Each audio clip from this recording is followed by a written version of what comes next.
Nous sommes le jeudi 19 mars 2020. Madame, monsieur, merci infiniment à vous de nous rejoindre encore ce matin sur Equinox Télévision pour ce nouveau numéro du 10-12. Le Zénith, on pense ce matin à la Chine. Ce qu'il faut savoir de la Chine, madame, monsieur, c'est que par rapport à la mi-février dernier, lorsque les nouvelles contaminations se comptaient chaque jour par milliers dans ce pays qu'est la Chine, la contagion a été pratiquement stoppée dans ce pays où elle avait commencé, souvenez-vous, à Wuhan. La Chine a recensé au total 80 928 cas, dont 70 420 sont guéris, soit 87% des cas guéris en Chine. La Chine qui n'a pu enregistrer des cas de contamination interne. Les cas enregistrés en Chine depuis hier, vous imaginez, sont des cas importés, des cas qui sont venus de l'extérieur. Près de 30 cas, vous imaginez, madame, monsieur, dans un pays qui compte 1,6 milliard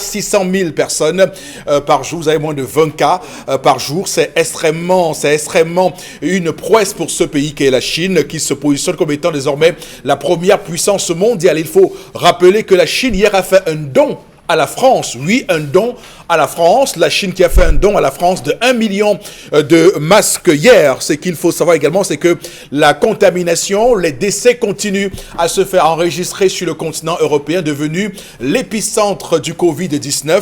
Par exemple, hier, 89 nouveaux décès en France en 24 heures. 89 décès en France en 24 heures, en moins de 24 heures. Et puis en Italie, 345 nouvelles personnes mortes du Covid-19 en moins de 24 heures. Également en Italie, c'est un vrai carnage. Et en Italie, hier par exemple, on parle de 15 123 nouveaux cas d'infection en Italie. C'est très grave ce qui se passe dans ce pays, notamment lorsqu'on voit ce qui se passe autour en Allemagne, mais également en Grande-Bretagne, où la tendance est haussière. Il faut dire que l'OMS hier a alerté pour l'Afrique en disant que l'Afrique doit se réveiller et que l'Afrique doit s'attendre au pire. C'est l'OMS, l'Organisation mondiale de la santé, qui l'a dit hier. Il faut signaler également ce communiqué au Cameroun de M. Séraphin Magua Fouda, c'est le secrétaire général des services du Premier ministre qui a fait un communiqué hier. Et ce communiqué est intéressant à plusieurs points, notamment un point essentiel où M. Séraphin Magua Fouda dit exactement ceci, et ça je le cite: le gouvernement demande aux populations de vaquer librement à leurs occupations. Ah bon? Parce qu'on voit très bien que là encore, les choses se corsent, même si par la suite, il précise que ces populations doivent vaquer librement à leurs occupations en évitant les déplacements non nécessaires, tout en respectant strictement les mesures d'hygiène. Mais là encore, ça pose un réel souci. On a vu qu'au moment où l'OMS alerte l'Afrique, nous, on se comporte toujours comme étant des personnes qui vont se laisser surprendre et submerger par les cas. On voit également qu'à l'Assemblée nationale est convoquée pour demain une session ordinaire de l'Assemblée nationale. Quid de ces églises et autres mosquées qui continuent à accueillir les gens? Vous avez les bars qui continuent aussi à accueillir les gens, c'est terrible. Vous avez également des personnes qui continuent à vous tendre la main pour vous saluer alors qu'on interdit tout cela. Donc vous voyez très bien que la prise de conscience n'est pas encore pour aujourd'hui. Madame, monsieur, l'équipe est en place comme chaque matin. D'abord vous, monsieur Bachou, Charles Hamel, bonjour et bienvenue. Bonjour, monsieur Eric Fopoussi-Negou. Bonjour à tous les téléspectateurs. Opposition alimentaire quand il nous tient.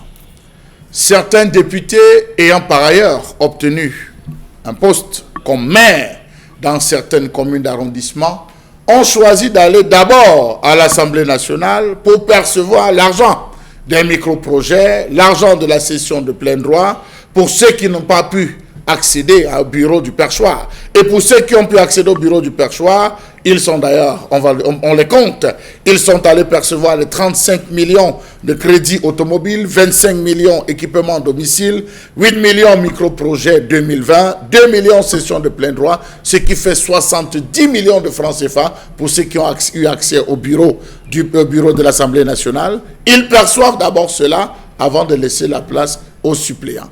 Va-t-on parler de méchanceté ou de gros cœur? Voilà qui est bien dit par rapport à l'Assemblée nationale qui continue à se faire remarquer avec ses pratiques non républicaines. Du moins, ça donne froid au dos lorsqu'on voit les écarts en termes de revenus au Cameroun et le nombre grandissant de Camerounais qui croupissent dans l'extrême pauvreté. 8 millions de Camerounais, soit dit en passant, ce qui n'est pas rien, on doit le préciser. Monsieur Bachou Chalamel, qu'on va retrouver, madame, messieurs, dans cette émission, lorsqu'il sera 10h30. Restez avec nous au cours de ce programme. Également sur le plateau, Karine Sontia, bonjour et bienvenue, madame. Bonjour, monsieur Fopoussi, et bonjour aussi à nos téléspectateurs. Assemblée nationale convoquée en session ordinaire ce vendredi 20 mars. Plus de 150 personnes seront réunies pour parler du Cameroun. Est-ce que ces mesures prévues par le Premier ministre ne concernent que certaines personnes ou certains groupes? La question se pose à ce niveau aujourd'hui. Encore que vous avez également des archevêques qui ont commis aussi des communiqués pour dire qu'ils feront tout pour que les paroisses n'accueillent que moins de 50 fidèles pour les messes. Ah mon Dieu, ce pays commence à être fatigant, hein, clairement. C'est pour dire quoi? Que vous aurez dans une paroisse, par exemple, des invitations que vous ferez aux gens? Parce que c'est clair que chacun sortira de la maison en pensant être dans les 50 personnes. Donc on aura forcément à l'extérieur des paroisses, à l'extérieur des chapelles, un nombre impressionnant de fidèles venus faire la messe en croyant être parmi les 50 personnes et à l'intérieur 50 personnes. Ça ne résout en rien la situation. Il faut tout stopper et ne pas vaquer normalement ou librement à nos occupations religieuses. Peut-être que la messe se fera avec les groupes spécifiques dans les paroisses, parce que dans les paroisses, il y a des groupes spécifiques, il y a la chorale, il y a peut-être que ça se fera comme ça.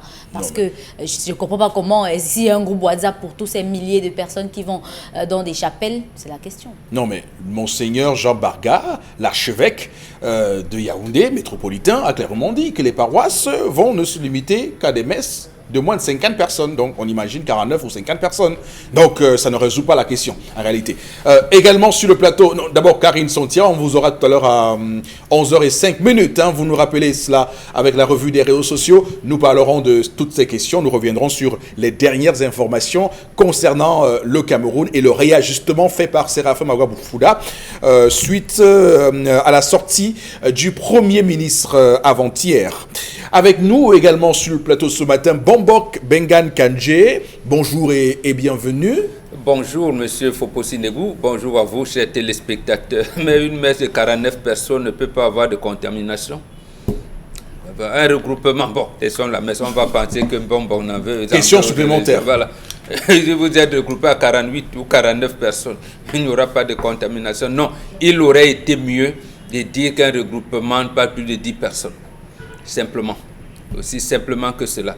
Et que engager des actions pour que dans les marchés, les gens s'engagent au curage des carnivores, moins à des petits gestes d'hygiène et de salubrité accompagnés par les maires qui viennent d'être élus. Ça aurait été encore plus convivial comme ça. Aujourd'hui, nous sommes un jeudi de propreté et tout le monde est resté à la maison. Mais la propreté ne viendra pas du ciel. Là, peut-être que le gouvernement a oublié cette action-là. Merci.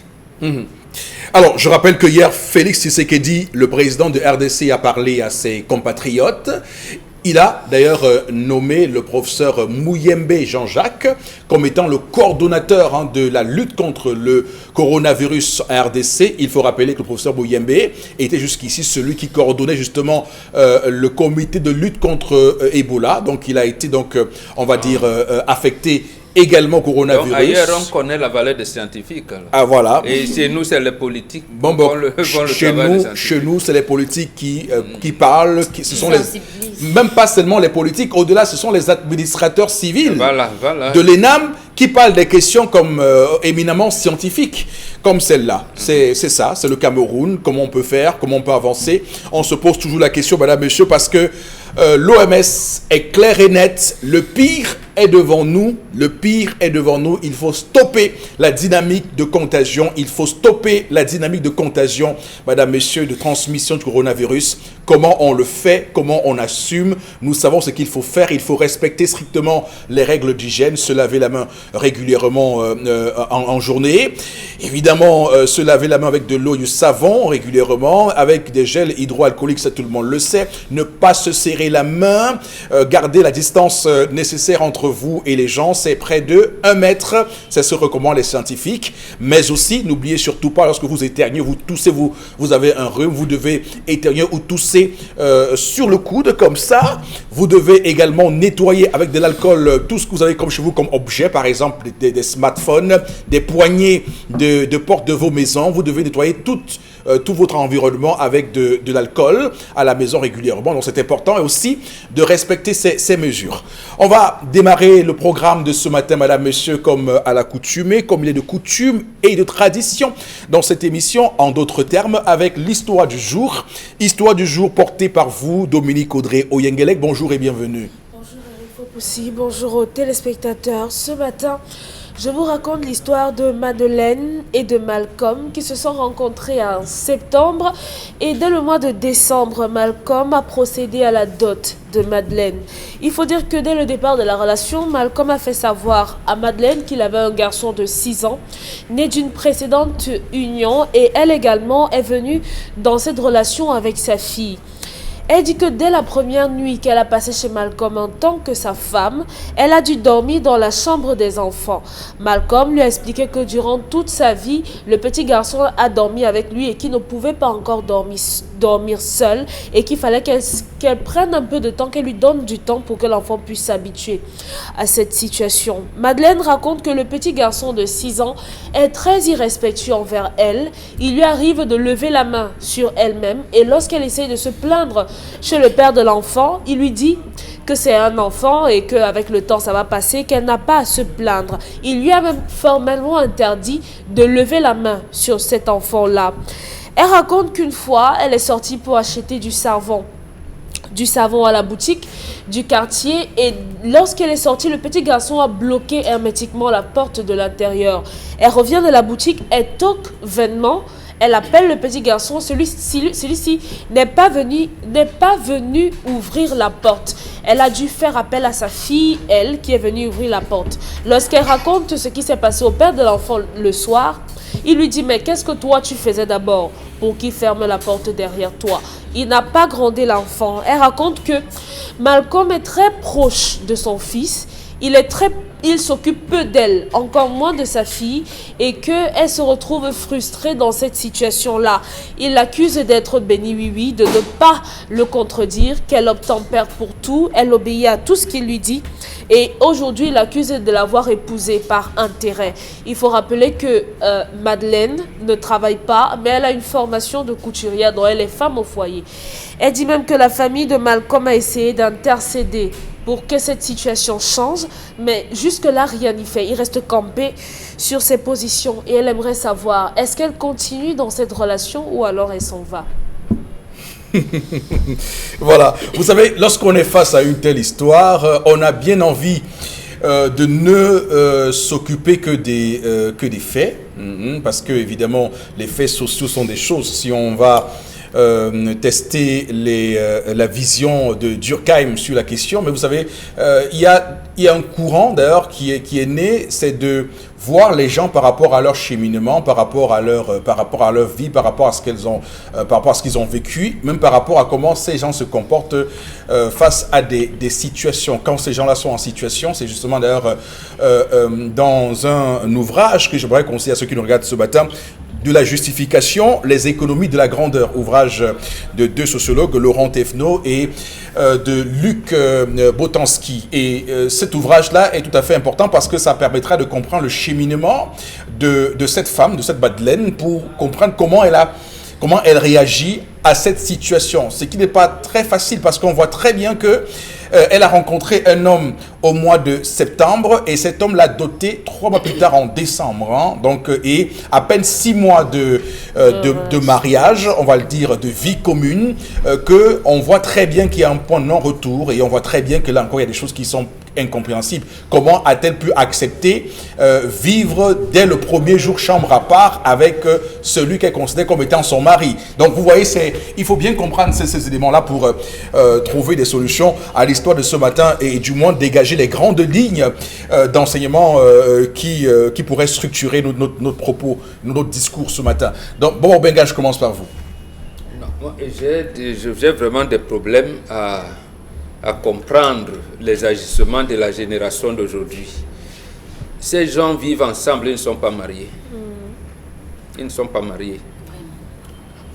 D'abord, chacun a un enfant avant leur cérémonie, j'allais dire, officielle de mise ensemble ou de mise en commun, d'union, comme vous voulez.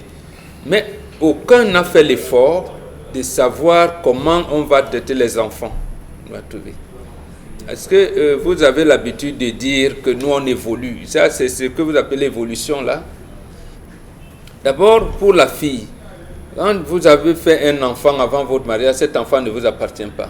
Donc le gars qui vient vous prendre, il doit négocier avec votre famille du statut de cet enfant. Il en est de même de vous, le garçon, qui avait un enfant avant. Vous voulez amener une femme qui n'est pas sa mère biologique. C'est tout un processus. Mais vous, justement, vous, la génération d'aujourd'hui, vous ignorez ça. Vous estimez que la vie se limite à vous deux. Et face aux réalités, vous dites c'est bloqué. Rien n'est bloqué. Vous n'avez même pas encore commencé. Ou si vous voulez, vous avez commencé à l'envers. Vous avez commencé à l'envers. Le commencement par la fin. Oui, vous avez commencé par la fin. C'est bloqué. C'est-à-dire, ils se sont rencontrés sûrement. Après, ils ont prévu comment lui, peut-être, il travaille. Il faut un enfant, il faut peut-être, voilà. Même si vous voulez avoir une femme, vous êtes liés, vous avez un fils avec qui vous êtes trop liés. Mais la première chose, c'est d'amener votre fiancé à voir votre enfant et à se comporter comme sa maman. C'est ça la première, avant même de penser qu'on va toquer la porte ou pas. Voilà les préliminaires. Mais si vous ne savez pas, même avec vos doctorats plus 1000, vos bacs plus 26, ça ne peut pas donner. Donc en fait, ils sont ensemble, ils ne sont pas mariés. Il n'y a rien qui montre qu'ils sont mariés. La preuve, ils sont retrouvés dans une situation où chacun est allé dormir avec son enfant. Vous allez dire, c'est ça le mariage démocratique? Bon, d'accord. Donc, qui reprennent donc, c'est-à-dire, premièrement, ma fille, on ne quitte pas le mariage. Premièrement, tu peux même, j'allais dire, laisser ton mari tranquille et te fier à sa famille. Reste avec sa famille pour régler ça. Et en ayant, j'allais dire, des informations sur la mère de l'enfant. Quels ont été les termes de la séparation? Est-ce que sa maman a toujours une emprise sur le garçon? Est-ce qu'un tel garçon qui est attaché à son papa? Est-ce que maman a menacé? Est-ce qu'il y a eu tentative d'enlèvement?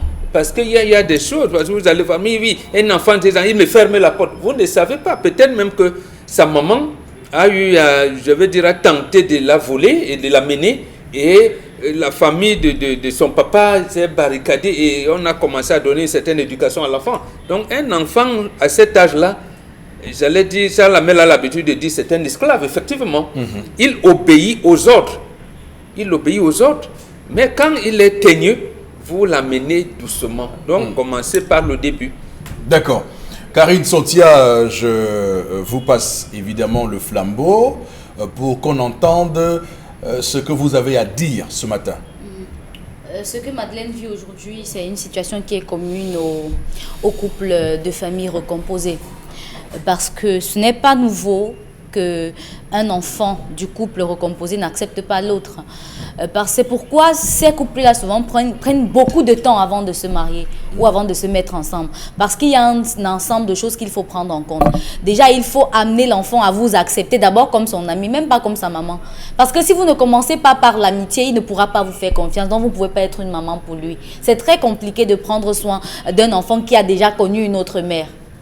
par rapport à l'histoire de ce matin. Et je me dis que Madeleine, en entrant dans cette famille-là, n'était pas préparée à ça. Elle s'est dit que tout comme sa fille, par exemple, a accepté le monsieur, le garçon allait le faire aussi facilement. Parce que elle a sa fille dans la maison. Et l'histoire ne nous dit pas que sa fille a un comportement pareil. Donc je pense que, et généralement, les filles ont une compréhension assez rapide du changement dans leur vie. Et le garçon n'a pas admis. Ce garçon n'admet même pas qu'il y ait une nouvelle personne dans la maison. Clairement. Donc, c'est même pas une affaire de maman ou de papa. Il n'admet même pas qu'il y ait une nouvelle personne dans la maison parce qu'il est habitué à être avec son papa, à passer du temps avec son papa. De temps en temps, il peut aller chez grand-mère, mais il passe plus de temps avec papa. Et Malcolm fait très mal parce qu'il ne donne pas l'opportunité à Madeleine de se rapprocher de cet enfant. Il l'éloigne plutôt. Parce que lorsqu'une femme vient vers vous et vous explique en fait que voilà comment je me sens lorsque je suis à la maison avec l'enfant, voilà ce qu'il fait, voilà ce qu'il fait. Vous ne montrez pas à l'enfant qu'il doit du respect à cette personne-là, jamais il ne le respectera.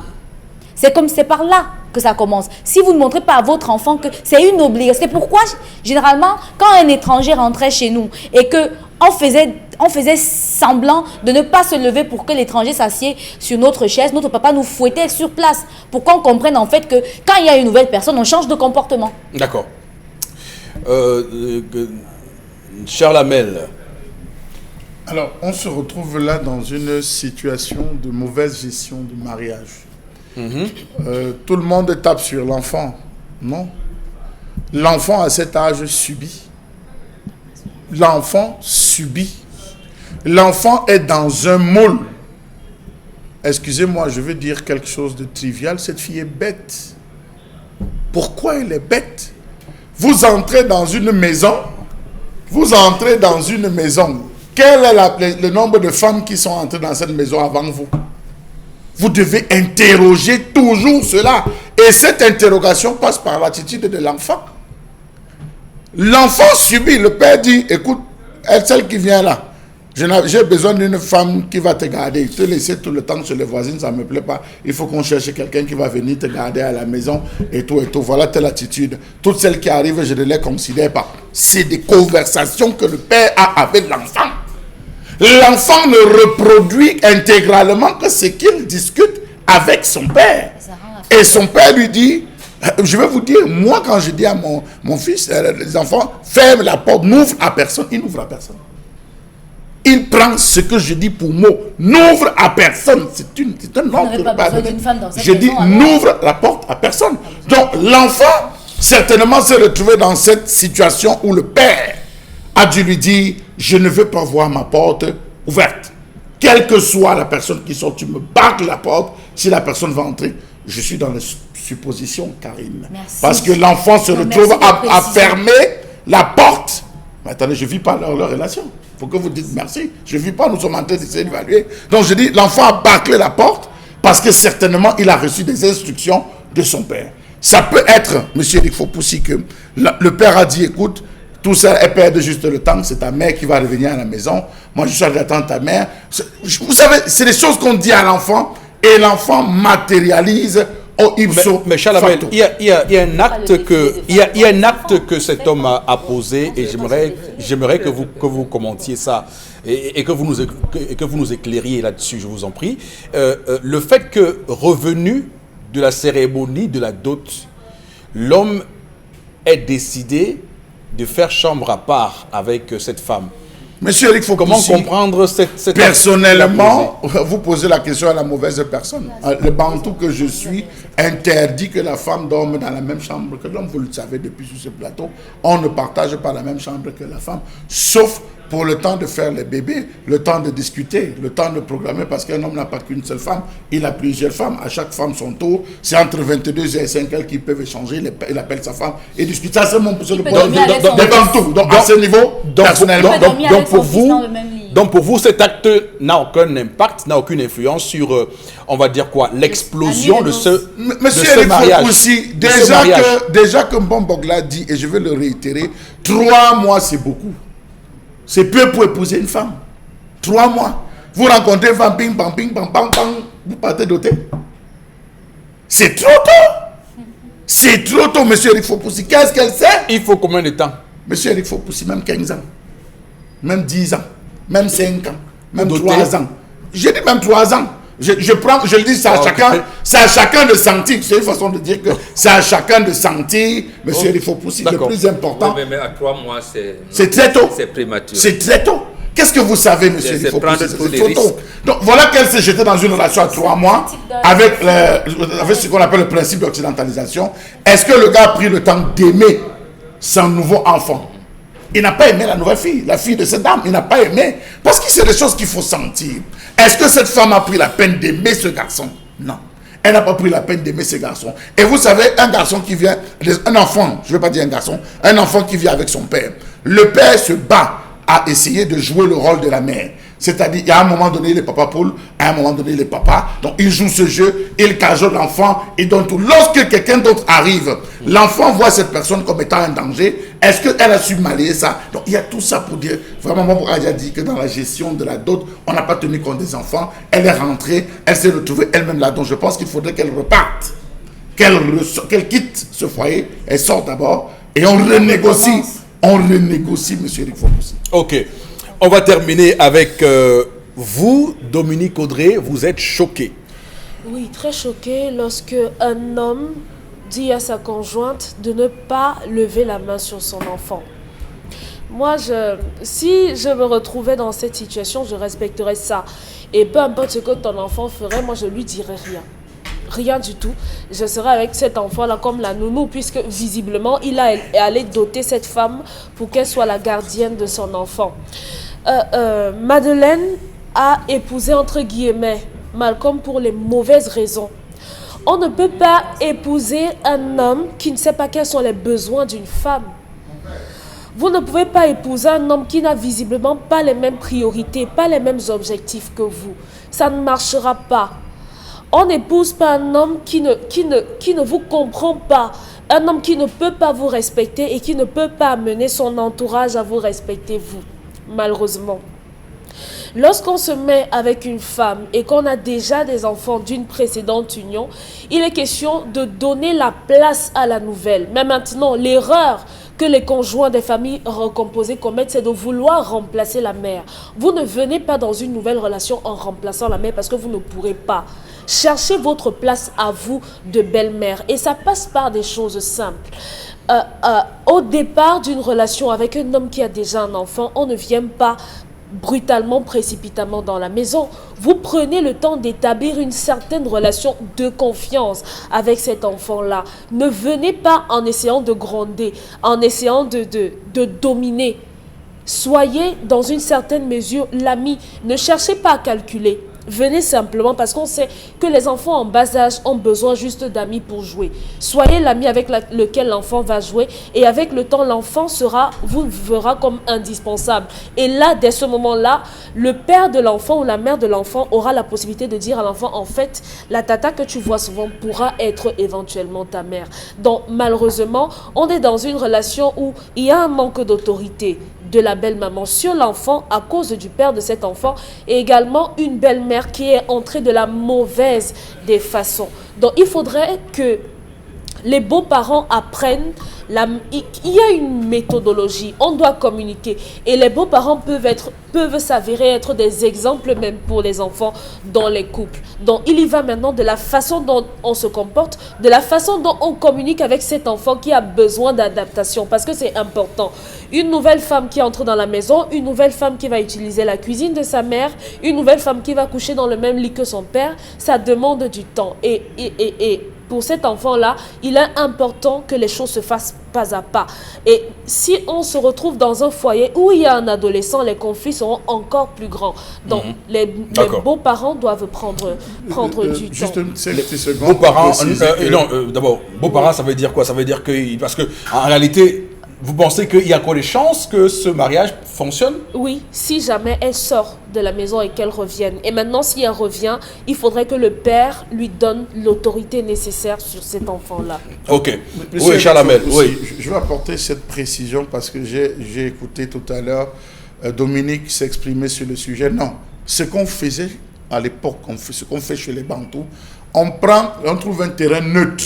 Pendant la négociation, pendant qu'on se prépare à toquer porte et tout, on trouve un terrain neutre. Si Mbomboka de la famille, on choisit Mbomboka.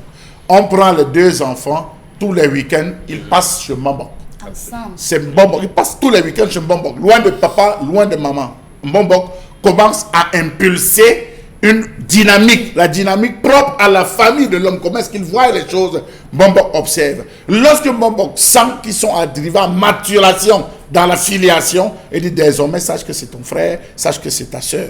On donne des choses à la fille qu'elle partage. Mbambok, c'est-à-dire la personne qu'on choisit sait comment il va gérer ce rôle. Lorsqu'ils sont arrivés à maturation, on les restitue, sachant qu'ils peuvent désormais Est-ce que c'est vivre possible, ensemble.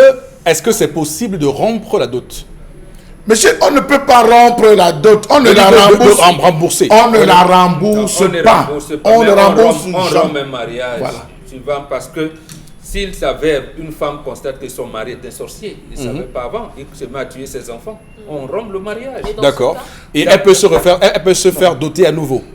en fait, Oui, tout à fait. Elle peut se faire doter à Oui, nouveau. à ce moment-là, les gens des partis qui étaient à la dot reviennent, on les prête et constatent que c'est un mari sorcier qui risque de tuer notre fille. On rompt le mariage et s'il ne veut pas rembourser, il y a des cérémonies de salaka qu'on peut faire. Mais il faudrait que les deux chefs de famille, les deux familles en question, plus une autorité qui peut être le chef, comme je l'ai, une autorité, voilà, qui doit avoir le procès verbal de ces ruptures-là. D'accord. Généralement, on ne rompt pas. De notre côté, on ne rompt pas. Qu'est-ce qu'on fait? On dit à la fille, tu pars, mais sache que le produit, la fille que tu donneras, sa dot reviendra chez nous. Donc la fille part, si elle fait une fille, cette fille, même si elle ne le fait pas, son enfant fait une fille, lorsqu'on devra doter Et si cet elle enfant. fait 5 filles? Non, c'est un enfant. Lorsqu'elle va faire un enfant, l'enfant va grandir. Pour doter cet enfant, on va rentrer. Pour rembourser maintenant. Oui, non, on va rentrer. Oui, ce sera une compensation. Ce n'est pas la compensation, non. C'est donc quoi finalement? Ce n'est pas la compensation. On va rentrer donner pour que ça serve à doter une autre. Oui, une autre donc c'est personne. une Non, forme de compensation. Ça ne met pas. Vous appelez ça compensation. Ça peut prendre 10 ans, ça peut prendre 15 ans. Ça Oui, peut je prendre comprends 20 ce que vous dites. Oui, ça peut prendre 30 ans même. Oui. Ça peut prendre 30 ans. Ce n'est pas le remboursement de la dot. Non, c'est une forme de compensation. Ça veut dire que le fait que Si vous avez- appelez ça comme ça. ça veut dire que cette dot-là n'est pas perdue en réalité. Donc voilà, donc Oui. ce qu'il y a lieu de faire, la famille, comme Bob venait de préciser, la famille de l'homme appelle l'homme et on lui demande de faire le deuil de sa précédente relation avec la mère de l'enfant, le deuil. Si on se rend compte que ce deuil n'est pas consommé, on enlève l'enfant, on renvoie l'enfant chez la maman pour permettre à l'homme de vivre tranquillement. Ça, c'est des choses qui se font généralement. D'accord. Quelqu'un d'autre Madeleine récupère l'enfant. Association de travail aussi. D'accord, merci. On va s'arrêter là, madame, monsieur, pour l'histoire de ce matin. On va basculer rapidement dans la colère de Charles Hamel, dans son monde colérique à lui. À tout de suite.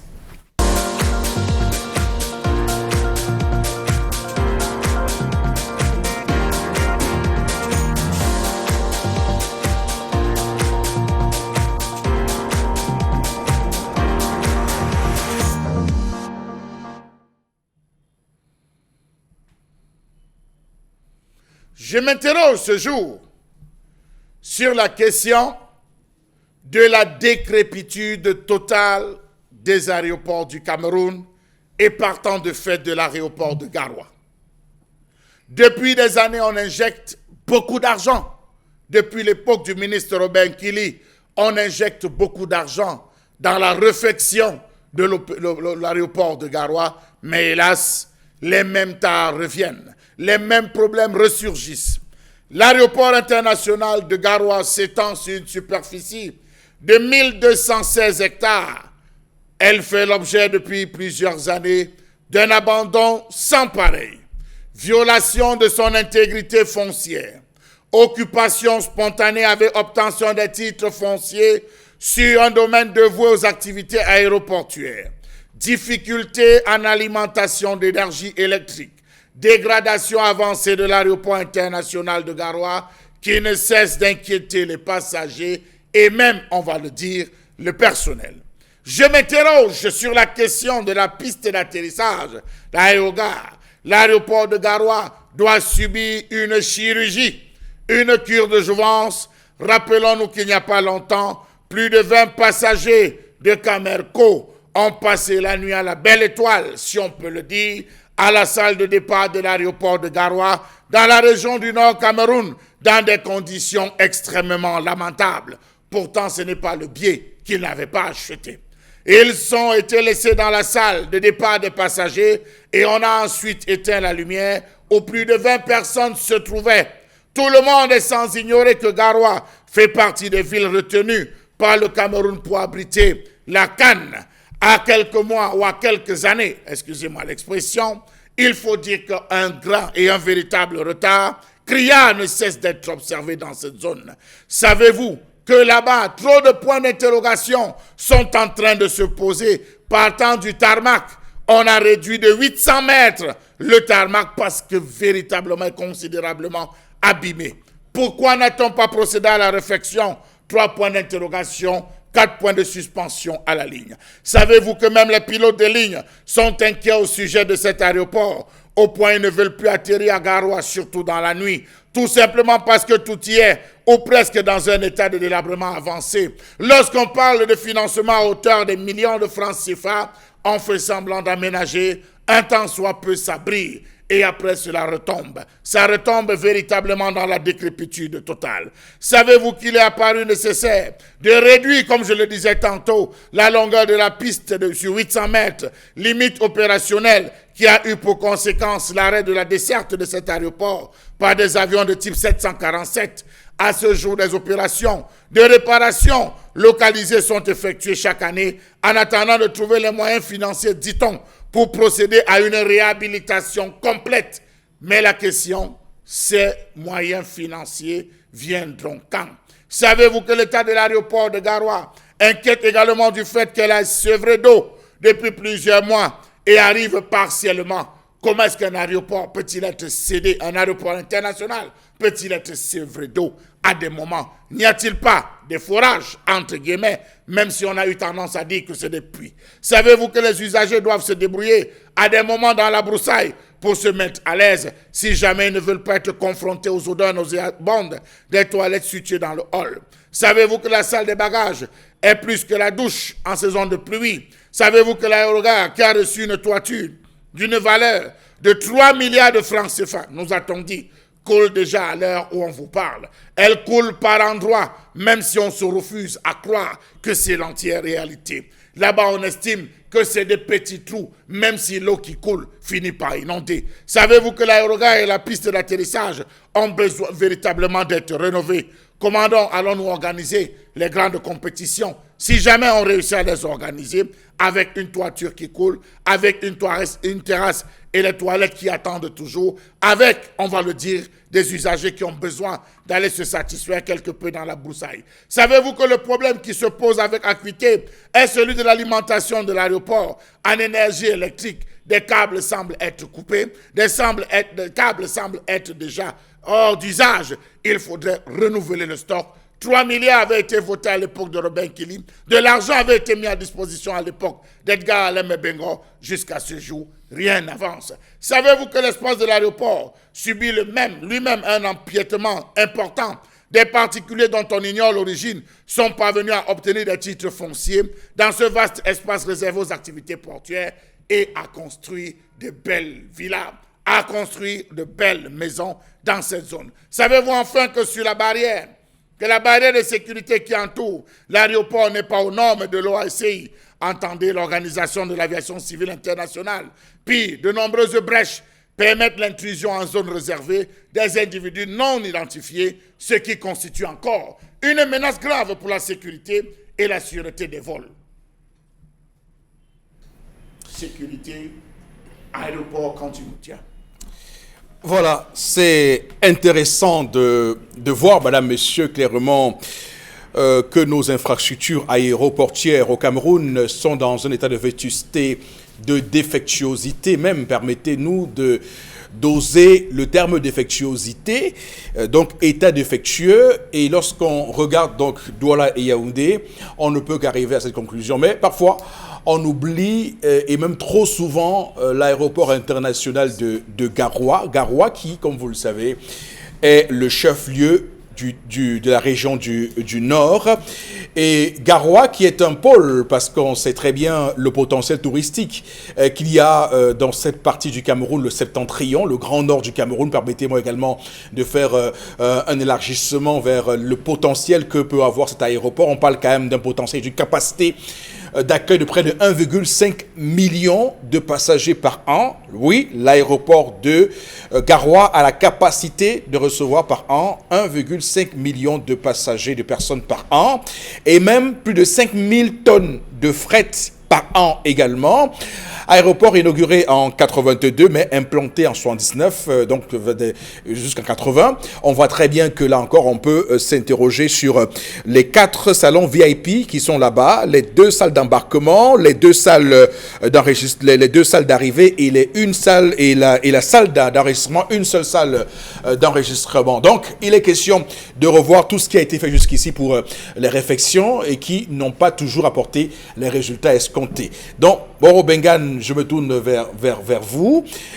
Par quel bout devons-nous tenir la réflexion et même le commentaire, le décryptage des problèmes et des maux qui touchent l'aéroport international de Garoua?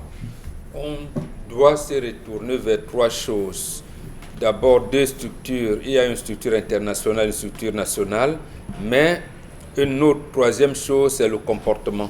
Je commence par le comportement.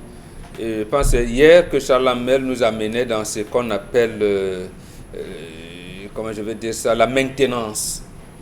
La maintenance, c'est vrai, c'est un problème technique, mais c'est davantage un problème de comportement. Nous n'avons pas, dans notre comportement, intégré la maintenance. C'est la première chose qu'il faut interroger. La deuxième chose, c'est les structures.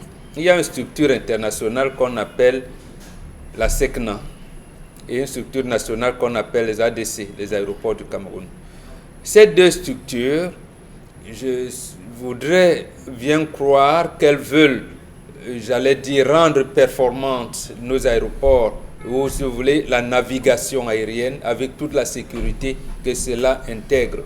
Mais j'ai peur de dire qu'elles ne jouent pas ce rôle, normalement. Elles ne jouent pas ce rôle. L'autre chose, c'est que nous n'avons pas une compagnie de navigation aérienne. Et comment vous voulez qu'on ait des aéroports? Ça semble quand même incongru. Que vous n'avez pas des aéronefs, donc c'est tout à fait normal que nous n'ayons pas des aéroports. Donc on peut laisser, comme il s'agit aujourd'hui de l'aéroport de Garoua, laisser 130. Donc je veux dire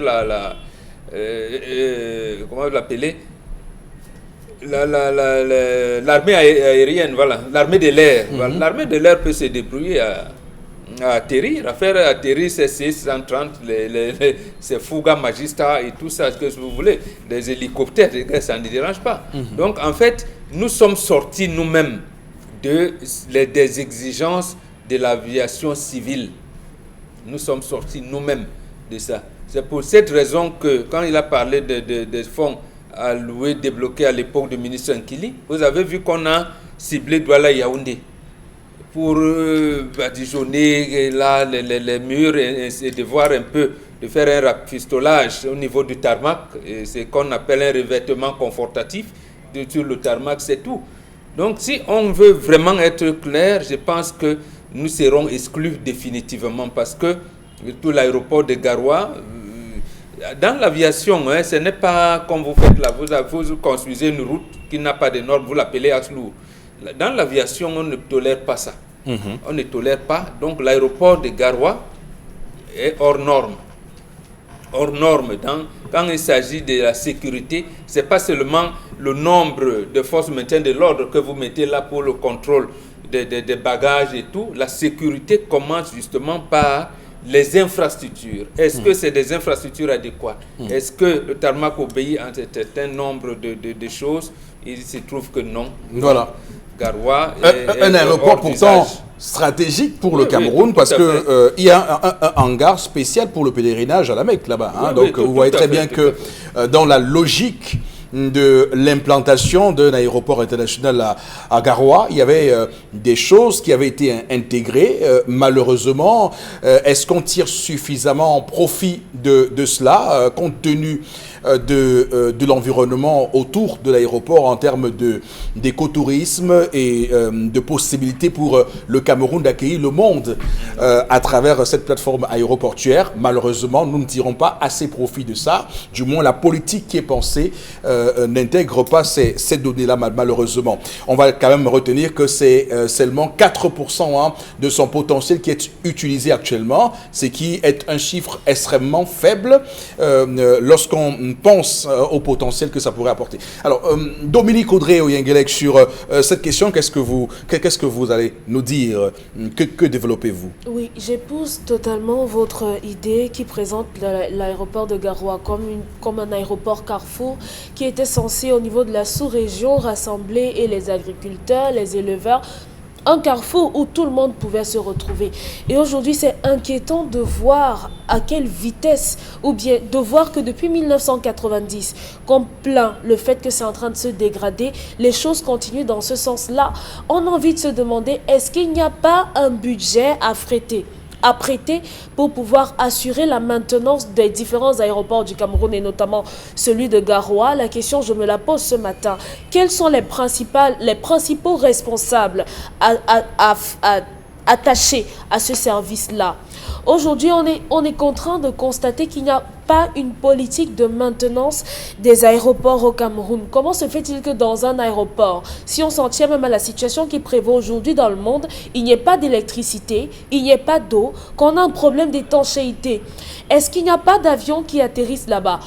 Et comment, si jamais quelqu'un part de Yaoundé pour là-bas, comment on va faire pour contrôler? Est-ce qu'il n'y a pas des risques de contagion à ce niveau-là? Est-ce qu'on a pris des mesures là-bas? S'il n'y a pas de toilettes, comment les gens font pour faire leurs besoins au niveau des odeurs, au niveau de la saleté? Moi, je suis tout à fait d'accord avec Bomboki quand il dit que l'aéroport de Garoua sort totalement des normes. Dès le moment où on réduit les 800 mètres de tarmac pour en laisser je ne sais pas combien là. Comment l'avion fait? Est-ce que ça ne va pas déborder, arriver aux maisons d'habitation? Quelles sont les personnes qui délivrent les permis de bâtir, les titres de foncier les titres fonciers aux alentours de l'aéroport?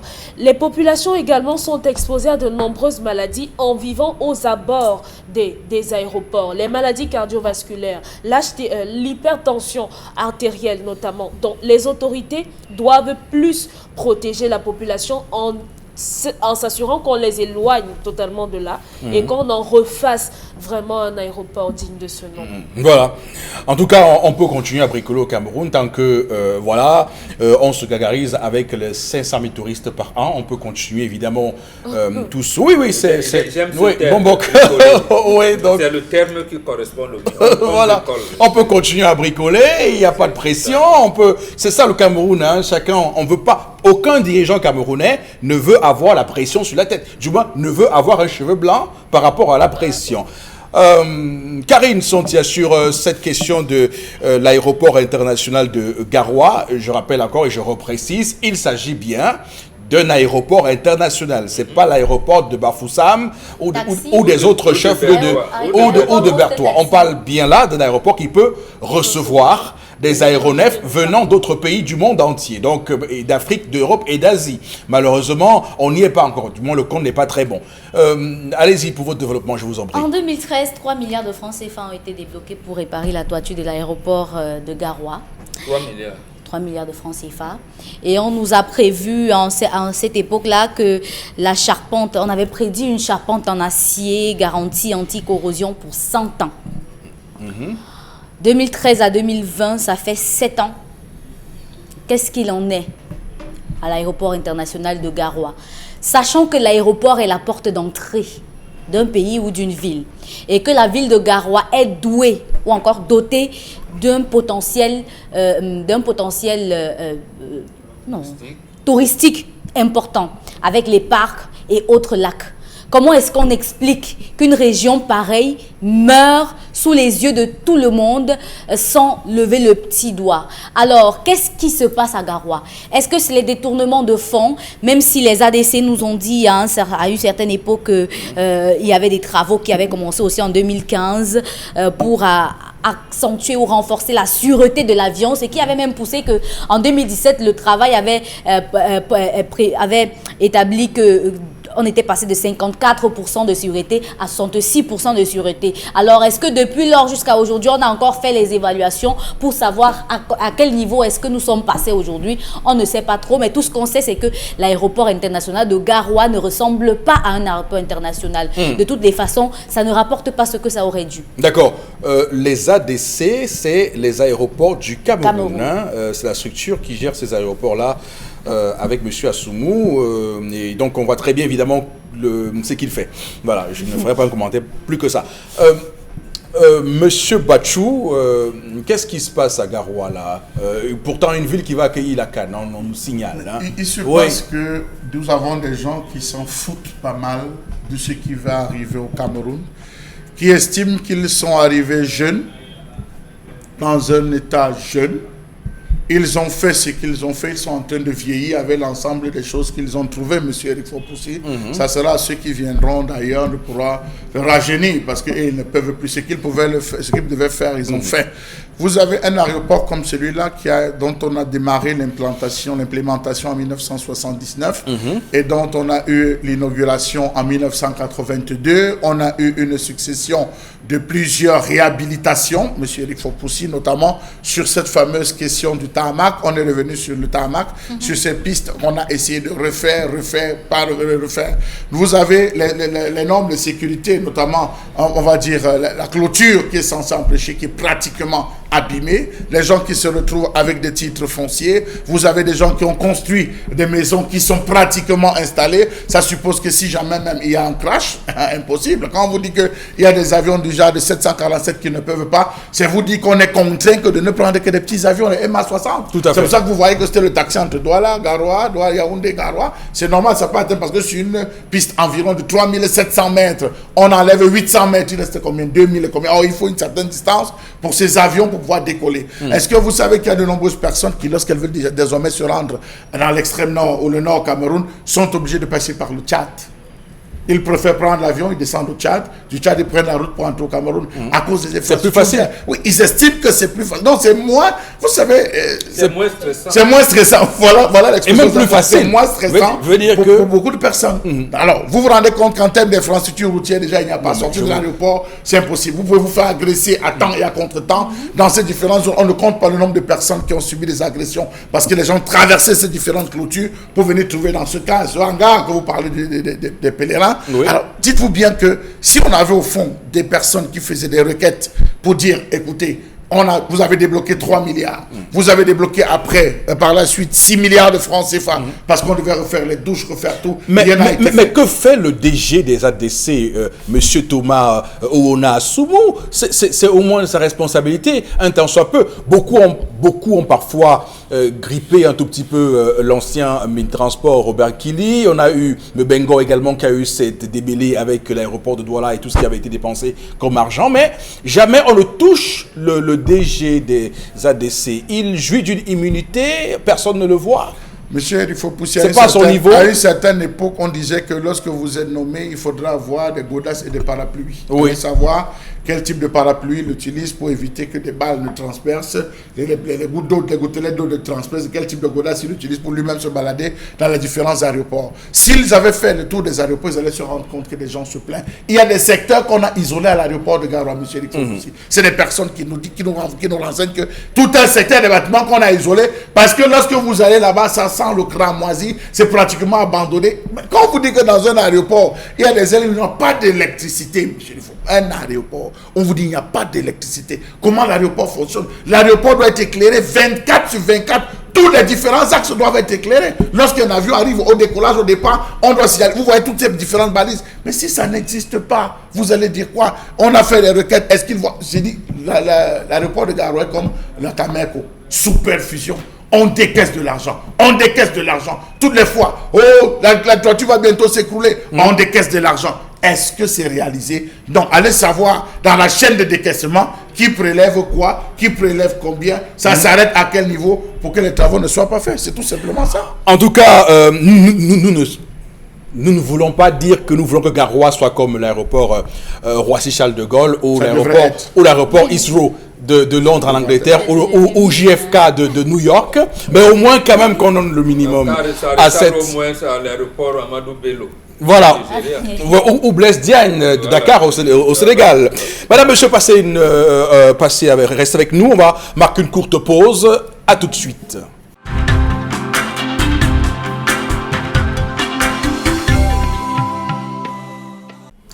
Retour sur le plateau du 10-12, le Zénith, madame, messieurs, de ce jeudi 19 mars 2020. On va démarrer cette deuxième partie comme à l'accoutumée avec les messages que vous nous envoyez en rapport, en lien avec les deux sujets que nous avons abordés, développés en première partie de 10h à 11h. Karine Sontia, c'est à vous. Un célèbre proverbe bantou dit que le poisson pourrit par la tête. Si déjà la Camerco est comme celle-là, ce ne sont pas les aéroports qui seront différents. Regardez l'état des routes à la sortie de l'aéroport de Douala, capitale économique du pays. Quand il pleut, il y a même inondation là-bas. Je pense qu'il faudrait mettre tous ces aéroports du Cameroun en confinement. C'est trop. Cette fois, c'est le ministre des Transports qui va s'en prendre à vous. Alors, vous avez raison parce que, par exemple, Ethiopian Airlines, pour ne pas la citer, compagnie aérienne, Ethiopian Airlines a lancé un vaste plan pour construire un aéroport à Addis Abeba pour agrandir l'aéroport d'Addis Abeba. L'idée est de pouvoir accueillir des millions et des millions de passagers par an. Non, je dis par rapport à Camerco. Je dis le lien qu'il fait entre Camerco et les aéroports est un lien pertinent parce que dans un pays comme l'Éthiopie, Ethiopian Airlines a lui-même décidé de mettre la main à la pâte pour financer la construction d'un aéroport. Donc si Camerco était à ce niveau, Camerco aurait naturellement entraîné la construction de très grands aéroports au Cameroun. Tout à fait. Éthiopien, c'est au même niveau que Boeing. Mais nous, on n'est même pas Air Ivoire, Air Congo. Congo dit, mais attendez, vous nous avez dit Éthiopien, c'est vraiment le sommet. Ce que j'explique, la pertinence de ce qu'il dit, c'est qu'il fait un lien entre la compagnie aérienne et les aéroports. Et je dis, si Camerco était à un certain niveau, sûrement que nos aéroports seraient beaucoup mieux. Absolument. Voilà. Mais tout dépend donc du propriétaire de Camerco. Voilà, oui. Karine. Alors, ma contribution se situe au niveau de la refondation de l'éducation parentale camerounaise en substance, gage d'une réussite de la formation morale et même civique de l'enfant. Oui. La jeune... Voilà. On va prendre ça, vous revenez dans vos traditions. Ça, il y a eu un colloque qui s'est passé à Yaoundé du 6 au 11 avril 1987, la famille en Afrique noire. Au moins, les actes d'un tel forum doivent être rendus publics par le ministre en charge de la promotion de la femme, de la famille, des affaires sociales. Mais le drame, c'est là parce que on attend toujours le code de la famille. Hein. Voilà, justement. Rangé dans les tiroirs quelque part dans un ministère à Yaoundé, je ne vous dirai pas lequel. C'est tout le monde qui pense qu'il peut élever son enfant comme il veut. Aujourd'hui, ça devient embêtant. Vous voyez, 2 ans, vous voulez vous marier, mais vous oubliez les enfants. Vous pensez à vous, vous oubliez les enfants que vous allez faire alors. On va pas commenter. Alors, allez-y, Karine. Le Cameroun pêche au comportement. Nous avons tout ce dont nous avons besoin. Établissement scolaire, jardin botanique, plage. Mais le péché est que les dirigeants de ces infrastructures en prennent moins soin que leurs beaux costumes. Sinon, comment expliquez-vous que le directeur de quel aéroport, tel le monsieur ministre des Transports, change et tous ceux qui en ont la charge changent de costume. Chère touche, les jours à... Je ne comprends pas le message, hein. Il est vraiment il faut juste dire que le message est charcuté. Hein. Charcuté. Voilà, charcuterie.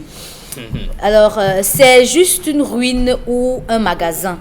Non, je dirais un dépôt mondial, car tout ce qui est resté et déchet, c'est chez nous qu'on dépose et nos dirigeants acceptent cela. Voilà aussi l'aéroport de Bamougoum qui n'a reçu dernièrement que des vieilleries comme matériel de travail, ordinateur, caméra. C'est vraiment la magie dans notre pays. C'est Armel Kouato. Voilà, je veux me pouffer de rire, oui. L'aéroport Bafoussam, ça. Oui, Bafoussam, oui. Voilà même, il y a eu un crash ici. On va chercher l'avion à Kribi. Il a fallu qu'on donne le signal à partir de Lyon en France pour dire que non, c'est à Banga Pongo. D'accord. Tout récemment, il y a la chaîne National Geographic qui a produit un documentaire, un excellent documentaire sur le rapport de ce crash-là. Je pense qu'on devrait... Karine, sur ça, oui. On pourrait en reparler demain. D'accord, très bien. Il est déjà là. Voilà. Alors, ce matin, si ce sieur aime son fils, ce monsieur aime son fils plus que sa propre famille, il sera un éternel esselé. C'est Charlie Etoudi. Il ne partage pas la vie. L'histoire nous dit que la femme aussi a un enfant et donc il n'est pas judicieux d'avoir 2 enfants et favoriser l'un et laisser l'autre parce que l'enfant favorisé pourrait copier les mentalités et habitudes négatives de l'autre. Notre message. Alors, un dernier message, parce qu'on va rapidement basculer dans autre chose. Oui. Ma très chère demoiselle Madeleine, puisqu'on t'a déjà doté et qu'on ne rembourse pas la dot, je te conseillerais de supporter ma chérie. Mais sois la dame de maison. Un enfant de 6 ans ne commande pas une grande personne. Impose-toi et sois une maman pour lui. Si c'était ton enfant, tu n'aurais pas attendu que ton mari rentre pour lui dire que l'enfant t'a fermé la porte. Tu aurais réagi, donc courage à toi. Et prie pour confier ton foyer au Seigneur. D'accord. Merci. Merci beaucoup. On va tout de suite, madame, monsieur, tout en vous invitant à continuer à nous envoyer vos messages sur la page Facebook de l'émission 10-12 Le Zénith. On va prendre avec vous, Karine Sontiel, la revue des réseaux sociaux. Oui, dans le cadre de la revue des réseaux sociaux, on va prendre ensemble d'abord cette vidéo du président Macky Sall en conseil et on revient juste après. Je relève le défi de mon cher collègue Paul Kagame, président du Rwanda. Je vous invite, vous aussi, à faire de même pour barrer la route à la propagation de la maladie Covid-19. Ouvrez le robinet, mouillez les mains, versez du savon dans le creux de votre main, frottez-vous les mains, les doigts et les paumes. Prenez votre temps, cela peut durer plus de 30 secondes. Entrelacez vos mains pour nettoyer entre les doigts. Nettoyez vos ongles et les bouts des doigts. Rincez-vous bien les mains.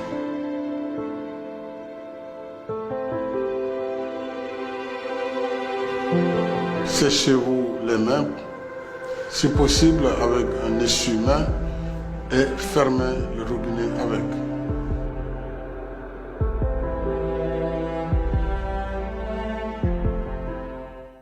Voilà, petit commentaire là-dessus, parce que, écoutez bien ce qu'il dit. Il répond à un challenge, à un défi lancé par le président rwandais.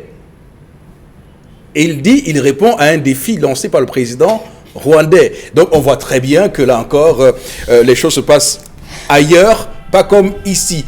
Est-ce que ici fera comme ailleurs ? La question, on se la pose simplement en espérant bien sûr que ceux qui nous regardent ce matin ne nous prennent pas pour des bavardologues. Ce que nous faisons, c'est que nous améliorions les conditions de vie de tous les Camerounais. C'est un impératif absolu, pour parler là comme Emmanuel Kant, un impératif absolu si nous voulons aller sur le droit chemin. Karine, on poursuit. On poursuit ce matin avec le Covid-19, toujours. On parle de l'OMS, l'Organisation mondiale de la santé, qui craint le pire pour l'Afrique en fonction de la manière dont les gouvernements africains sont en train de gérer cette crise. On risque d'arriver dans 2 semaines au pire. C'est de ça que parle l'OMS ce matin. Donc, au Bengal, l'OMS qui alerte sur la situation. Nous savons que le Cameroun, désormais, a commencé à communiquer avec d'autres personnalités sur la question en dehors du seul et isolé jusqu'ici docteur Manoda Balachi. Désormais, on voit de nombreuses personnes qui prennent le relais un peu plus haut dans la hiérarchie de l'État, notamment d'abord le Premier ministre qui a pris la parole pour essayer de dire des choses. Nous avons déjà hier le secrétaire général des services du Premier ministre, M. Séraphin Magua Fouda, qui a également fait un communiqué. Il y a eu un arrêté du MINAT pour la Tanganyika qui a été également publié hier. On voit très bien que maintenant on coordonne tout ça, mais sauf que pour l'OMS, ce n'est pas suffisant, il faut se réveiller. D'abord, je ne sais pas où vous avez vu coordination là-dedans. Puisque moi, j'ai apprécié la mesure, très bonne mesure, du ministre d'État en charge de la justice, Laurent Esso, qui a suspendu les audiences. Et le Premier ministre adjoint. a dit qu'on peut, le professeur Magloire Fouda, il dit qu'on peut faire des procès, on peut faire des audiences avec moins de 50 personnes. C'est pas une coordination, ça. Quand même. Donc c'est une contradiction pour vous? Oui, c'est une contradiction. Une grosse contradiction. Mais comment il travaille dans ce gouvernement? Chacun de son côté fait son one-man show, c'est ça? Oui, absolument. Vous avez le Premier ministre qui prend une décision, vous avez son adjoint, le secrétaire général SGPM, qui sort aussi. Parce que le communiqué très bon, appréciable et apprécié, je pense par le tous du ministère d'État Laurent Esso disait sur instruction du Premier ministre. Comment le secrétaire général des services du Premier ministre lui vient prendre une décision? Mais bon, là, passons. Il n'y a pas de cohésion dans l'action gouvernementale. L'OMS insiste, et je suis d'accord avec elle, nous avons plus besoin de scientifiques que de paroisses aujourd'hui. Voilà. Nous avons beaucoup plus de laboratoires que de paroisses et de chapelles, de mosquées. D'abord, mettons en place 200 ou au Cameroun 1000 scientifiques et même à la Mecque, tout le monde a fui. Nous voulons bien fuir, mais si vous regardez la Mecque personnière, le pape même, il fait ses messes par vidéoconférence. Ça veut dire que pour le moment, ce ne sont pas les anges et des saints du ciel qui vont venir nous enlever ces virus-là. Et Dieu nous dit, faites en sorte que votre esprit sonde mes profondeurs. Je vous donnerai les résultats. D'accord. Donc, laissons les scientifiques gérer, et vous avez commencé l'émission par là. Le président de la RDC, M. Tshisekedi, nous a montré la voie. Macky Sall dit, mon ami, mon camarade Paul Kagame a fait, je lui envoie le pas. Notre ami Tshisekedi a mis un scientifique à la tête en lui disant, c'est vous les scientifiques qui connaissez, dites-moi ce que je dois faire, je vous donne les moyens. En principe, dans ce genre de choses, c'est comme ça qu'on fait. Le professeur Soso a commencé. Il faudrait bien que le Premier ministre l'appelle. C'est quand même lui qui est le recteur de la maître des universités. Il dit, mais professeur, vous avez fait des sublimes, maintenant on fait comment? On fait comment? Et travailler avec le ministre de la Santé publique, vous me dites, je mets les moyens. Voilà comment il devrait nommer normalement un comité scientifique Absolument. de riposte contre le coronavirus. Et c'est ce comité qui organise et la communication, et tout. C'est pas eux, c'est pas les gars de l'ENAM, ils ne s'y connaissent pas. Ils sont là pour le commandement. Par exemple, celui qui connaît le commandement, et là je l'apprécie aussi, le gouverneur de la région du littoral, là il a fait un acte qui était appréciable. Regardez comment il a pu amener ces voyageurs-là, qu'il y en a pour certains ne voulaient pas aller dans des hôtels. Il a dit, non, je ne peux pas vous laisser, vous allez rester dans les hôtels. Et vous voilà, à ce moment. Mais maintenant, dans les hôtels, alors, s'il y avait un comité scientifique, on aurait dit, tel hôtel, bon, sortez. On met une équipe médicale qui dit aux employés qui travaillent dans les chambres, n'ayez pas peur, ils n'ont pas de truc, voilà le comportement. Et on les met en situation où, effectivement, ils n'ont pas peur. Puisque, en fait, c'est eux, c'est le corps médical qui nous prend en charge, même lorsque nous avons des maladies contagieuses à quel niveau? Alors, maintenant, pas les employés des hôtels. À ce moment, l'équipe médicale doit être à côté d'eux pour leur dire, comportez-vous comme ça, comportez-vous comme ça. Même Kennedy dont vous parlez, quand Kennedy a pris le pouvoir, voilà ce qu'il a dit. Il a dit, dans 10 ans, les Américains seront à la Lune. Le lendemain, le directeur de la NASA est venu le voir, lui dit, mais président, c'est quoi? Il dit, mais justement, dites-moi ce qu'il faut faire, je vous donne les moyens. Seulement, on le tue un an, 18 mois après, mais avant les 10 ans, les Américains sont arrivés à la Lune. Tout à fait. Chalabel, sur cette sortie, on aura l'occasion de revenir sur les mesures de M. Séraphin Magloire Fouda, mais d'abord sur la sortie de l'OMS. Beaucoup estiment que c'est une autre attitude condescendante. Qu'est-ce que vous voulez? Ils voient les mesures qui sont en train d'être prises. Ils sont en train de voir ce qui est en train, les mesures qui sont en train d'être... Vraiment, je veux vous dire que les gens là sont embrouillés, M. Rifo. C'est pour vous dire vrai, ils sont embrouillés. Pendant 37 ans, ils ont vécu dans la paix, on embrouillait le cerveau des Camerounais, on montait, on descendait. on vous balance comme ça là. Voilà 2, 3 gros problèmes. Boko Haram, boum, voilà le Nord-Ouest, boum, voilà la coronavirus. Ils sont perdus. Ils sont perdus. Même avec la grippe aviaire d'arriver, on dit tuer tous les vous dire la vérité. On a tué, mais il s'est trouvé qu'il n'y avait même pas de je vous assure, on a décimé tout. Donnez alors la compensation. Excusez-moi. Les éleveurs, vous l'avez fait. Parce que quand vous voyez ce genre de situation, dans tout pays, il y a ce qu'on appelle une politique de gestion de crise. Lorsqu'on arrive, on fait intervenir. On a eu des cellules. Je peux vous citer une pléiade de cellules qui ont été créées. Regardez qu'aujourd'hui, même l'affaire du Nord-Ouest, c'est calme. C'est silencieux. Même sur Facebook, depuis, c'est silencieux. On dirait qu'il y a un peu de paix en ce moment. Il faut réfléchir, acter. Tous les budgets, lorsque vous discutez, j'ai essayé de discuter avec certains responsables qui m'ont dit que, mais Charles, vous parlez là-bas. On a divisé tous les fonds, on a divisé les budgets. Tout est orienté vers la crise. Comment est-ce qu'on va refaire pour pouvoir ressortir? Vraiment, ils sont en train de réfléchir, monsieur Rifopoussi, où est-ce qu'ils vont aller puiser des fonds pour pouvoir maintenant décaisser, parce qu'il faut décaisser des fonds. Prenez le cas du Rwanda. Monsieur Rifopoussi, au Rwanda, on a mis 17 000 lave-mains, gel alcool, comme vous dites là, dans toutes les rues, à l'entrée de tous les quartiers. C'est une obligation. Vous sortez, vous allez laver les... Je dis, vous de frapper. Ils ont mis des drones. Ils ont pris des drones pour assainir l'air, monsieur Eric Fopoussi, des drones qui aspergent les produits. Voilà, fouillez, j'ai vu cela, mais j'ai été émerveillé. Quand vous nous faites passer cette vidéo, vous ne faites pas... Non, on ne rêve pas, c'est la réalité. Au Rwanda, ils savent ce que c'est que le génocide. La dernière fois, le chef de l'État, en prenant la parole, nous a dit, voulez-vous encore revivre les périodes de 1957-1970 avec le maquis? On n'a pas besoin. Nous aussi, on a eu un terrible génocide. On a perdu plus de 700 000 Camerounais. Est-ce qu'on veut revivre? Ça, je pense qu'on devrait véritablement mettre une politique et mettre des gens. C'est aujourd'hui que le ministre de la Recherche scientifique devait se lever.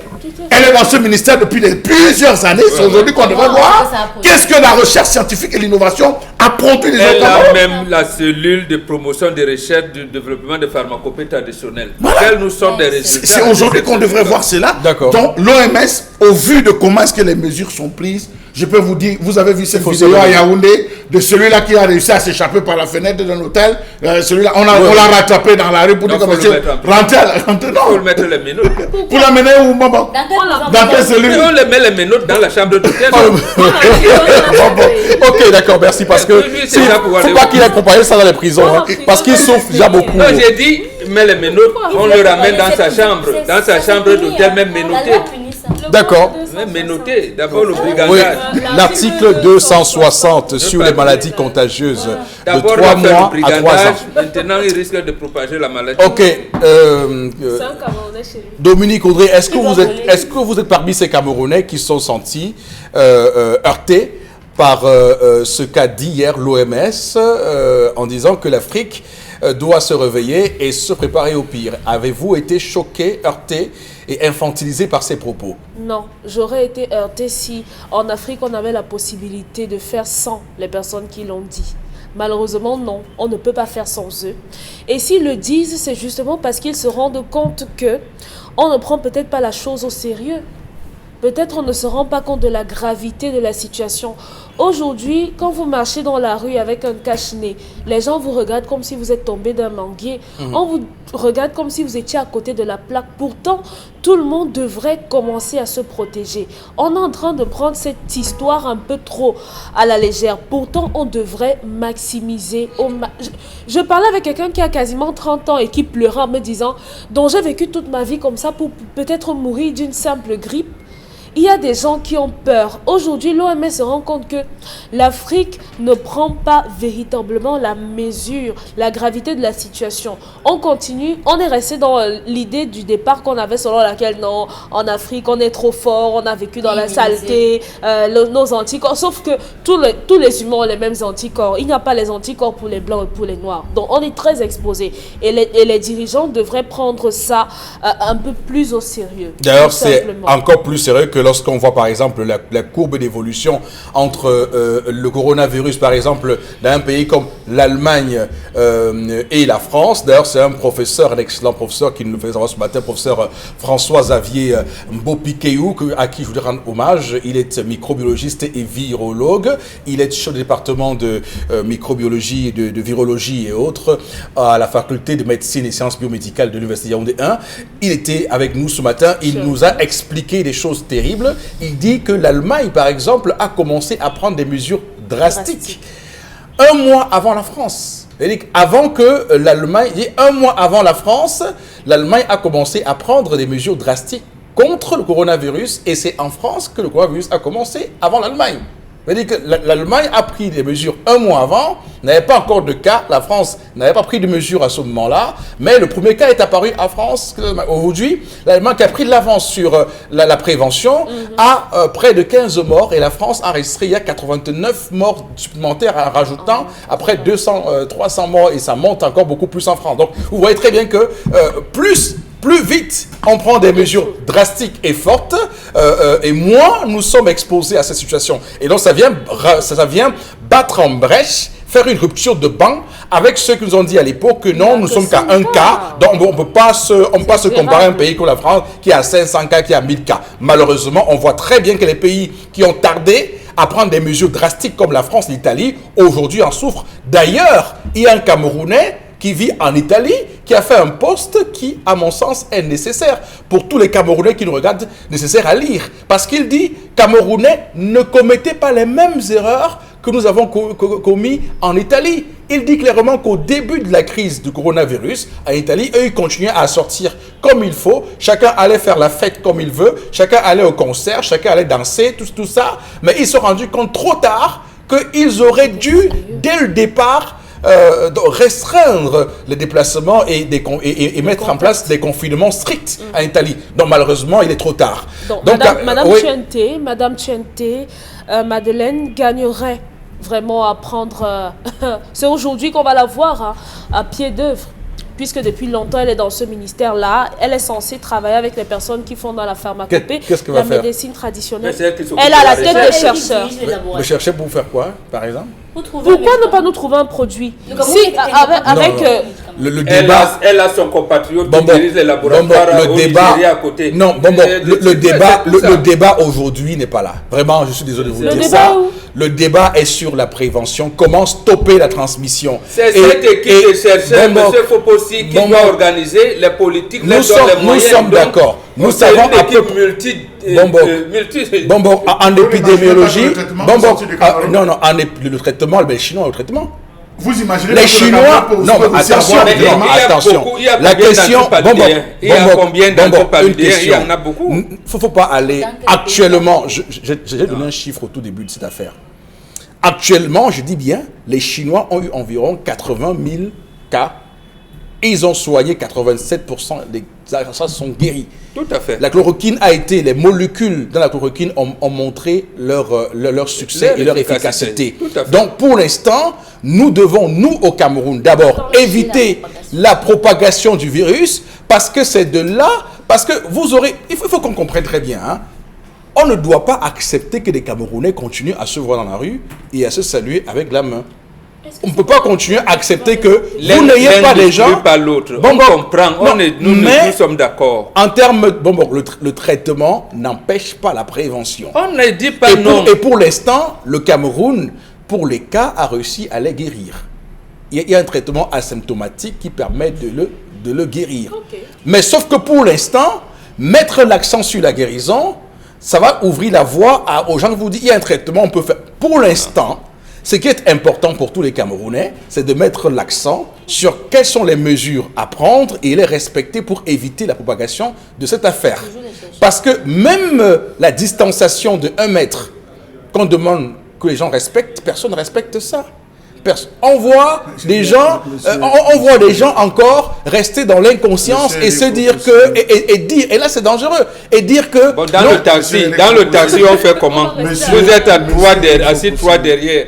La distanciation de 1 mètre dans un taxi on fait comment? Vous allez ici à la casse, la rue de la casse. Vous faites comment pour avoir un espace d'1 mètre avec le comptoir?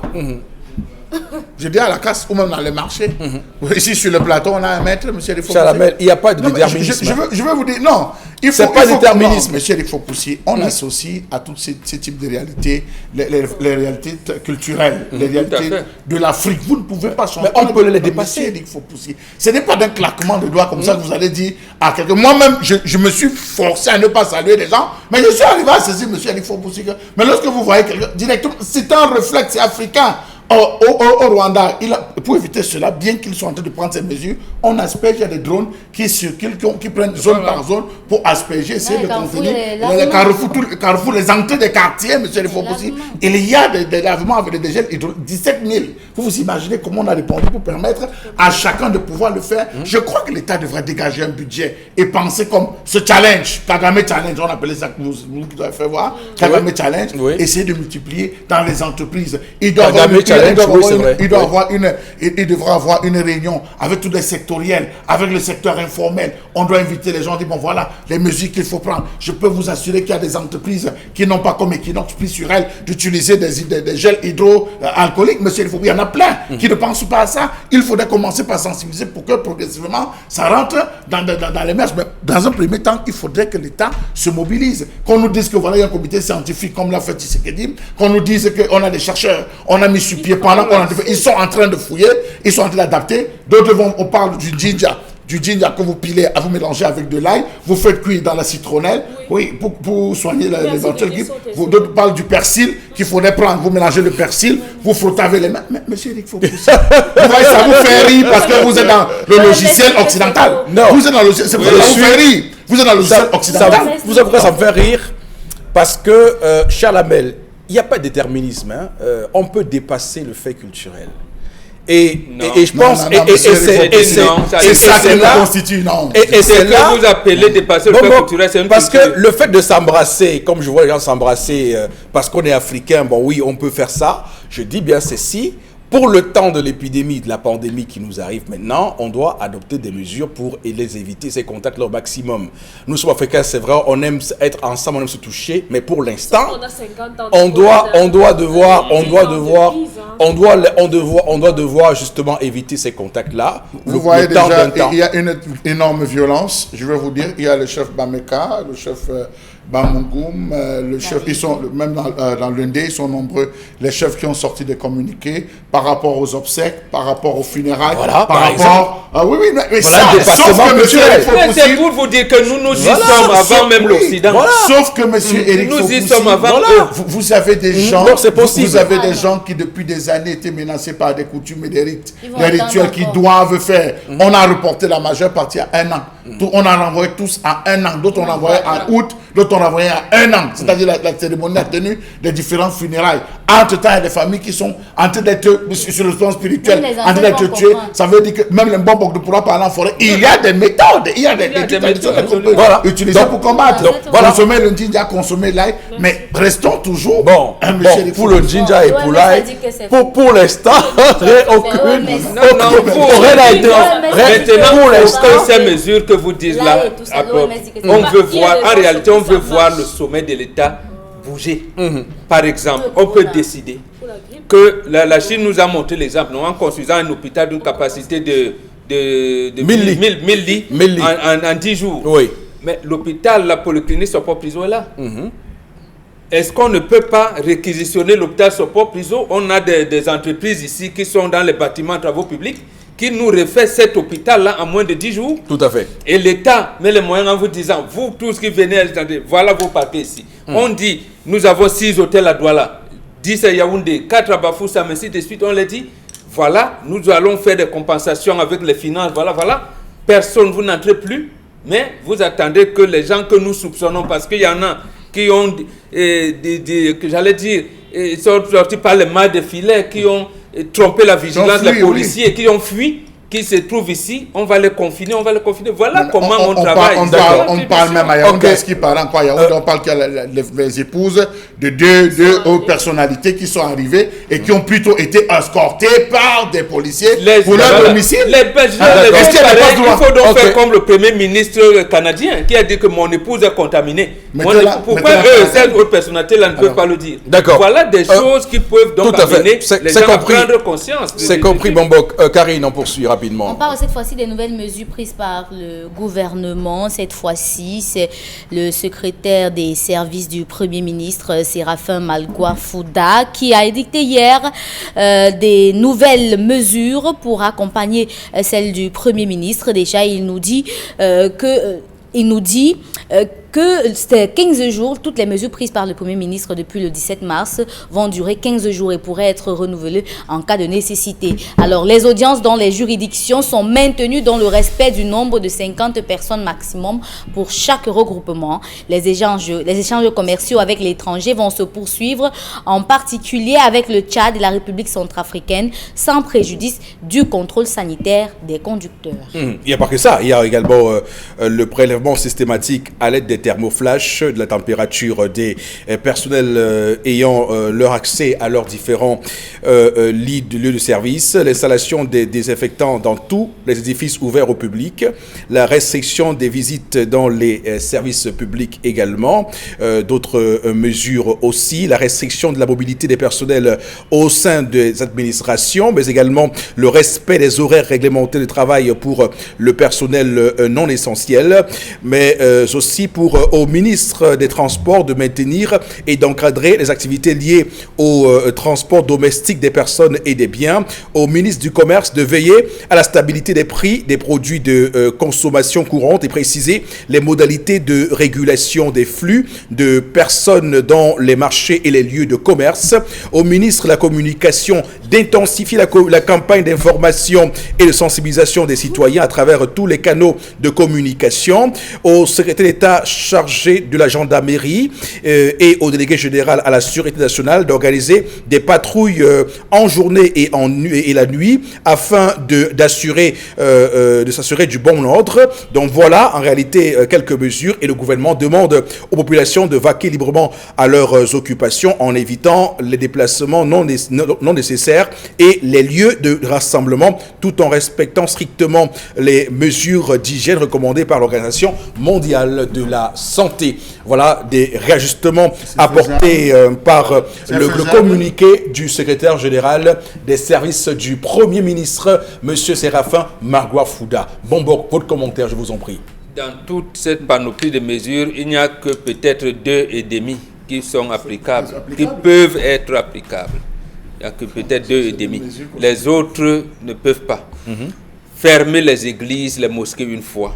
Qu'est-ce qu'il y a? Est-ce que c'est chaque, je ne sais pas, catéchiste qui viendra dire que non, nous choisissons 38 personnes. Après, comme vous dites, on va les sectionner en disant que voilà. Donc les messes seront donc dites de manière interminable.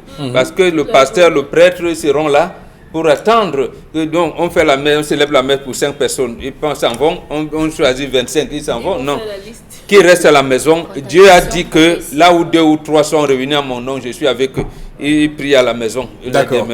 Oui, maintenant, on a parlé des audiences. On va faire comment pour les audiences? D'abord, les prisonniers qu'on va amener au palais de justice et les gens qui viennent les assister, les avocats. Monsieur Eric Fopoussi. Oui, en 30 secondes. On doit pas pour temps. Je suis à 30 secondes. Je prends que le palais de justice. Oui. En 30 secondes, quand on va arriver, le juge va dire que s'il vous plaît, ne venez pas remplir ma salle d'audience. Dehors. Ils vont être 300 dehors, 50 dedans. 300 qui vont tousser, 300 qui vont être contaminés, 50 qui vont être contaminés, le juge. Non. Et le virus qui va rester sur les poignets, et ça met 12 heures sur un truc mécanique. À l'air libre, 3 heures. Et voilà, ça reste sur le tissu, ça reste 9 heures.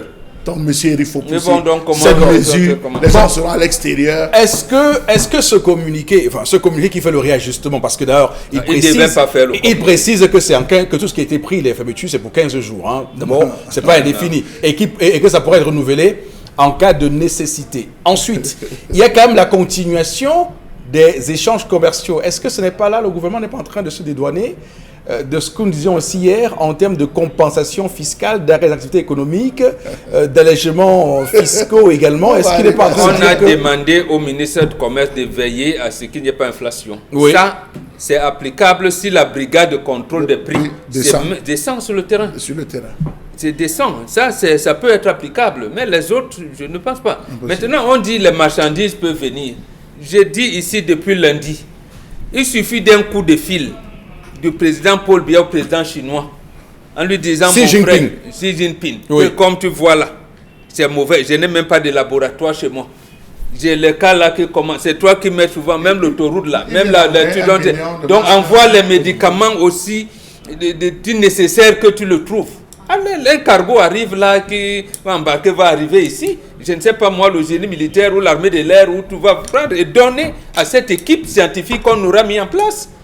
Et qui va donc procéder au déploiement sous l'encadrement des autorités administratives. D'accord.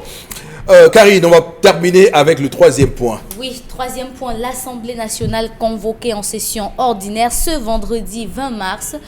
Plus de 150 personnes qui vont se réunir alors qu'on nous a interdit les manifestations de plus de 50 personnes. Est-ce qu'il y a des personnes qui sont exemptes des mesures prises par le gouvernement?